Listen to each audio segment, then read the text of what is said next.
And then ito naman yung ginagawa natin na Civic SIR.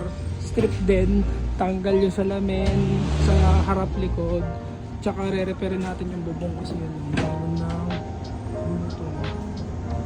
So inumpisa na muna natin, pipuldan muna yung loob kasi pag once na nilatero to, yung bubong, pag nalaglagan nung sa acetylene yan, masusunog eh.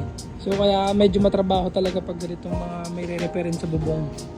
And then ang strip lang naman natin dito is labas, pero pipinturahan natin tong labas loob na rin. Pero hindi natin ibababa yung makina kasi yun lang naman na gusto ni client eh. Pero option niya naman yan, kaya rin natin hanggang ganun para mas malinis talaga. So parang same din sila ng process just sa ganun. Ganito yung gagawin natin dito. Ang nadagdag lang is yung repair ng bubong. Tapos ito, meron kasing problema tong fender. Kung mapapansin nyo, iba yung fender and actually pinto. Masilyado. So ayusin na rin natin yan. Kasi kung mapapansin nyo, yung clearance. So pag binuksan mo siya, sumasabit. Ayan. So ayusin na rin natin. Hindi natin papalitan yung panel since ayaw na palitan ni owner. I-repairin lang natin. A few moments later. Okay, update dito sa SIR na ginagawa na natin na strip to metal and restoration.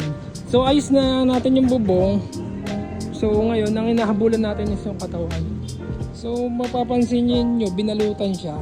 Pero hindi naman ibig sabihin yan ganyan kakapal yan. Pupudpurin pa rin natin yan. Kamukha nito. Kasi ito before, kung mapapansin nyo, ayan, wala sa alignment yan before. Pag binuksan, sumasabit. And then itong hood dito, bugbog din to eh. So nilatero natin yan. So ayan, tingnan nyo yung alignment nyo. Even ito, kumbaga aayusin natin kasi medyo may mga tama na rin talaga. So again, itong ginawa natin dito is strip to metal, tanggal yung salamin, tsaka itong bubong ni-repair natin kasi bulok na. Tapos ni-replace na lang natin yung bumper kasi may basag na rin. Since madali naman makahanap ng bumper nito. Ang pinalit natin dito is Thailand. So yan, ito passion orange pa rin. Pagka kasi strip to metal tapos ayusin yung bubong, talagang medyo matrabaho kasi tatanggalin mo yung yung interior kasi kung hindi, pag nalaglagan ng acetylene yan, masisira yung interior.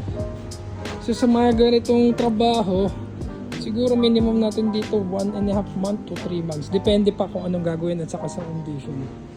So again, message na kayo dito sa page natin guys. If may inquiries kayo or kung gusto niyo magpa-reserve ng slot.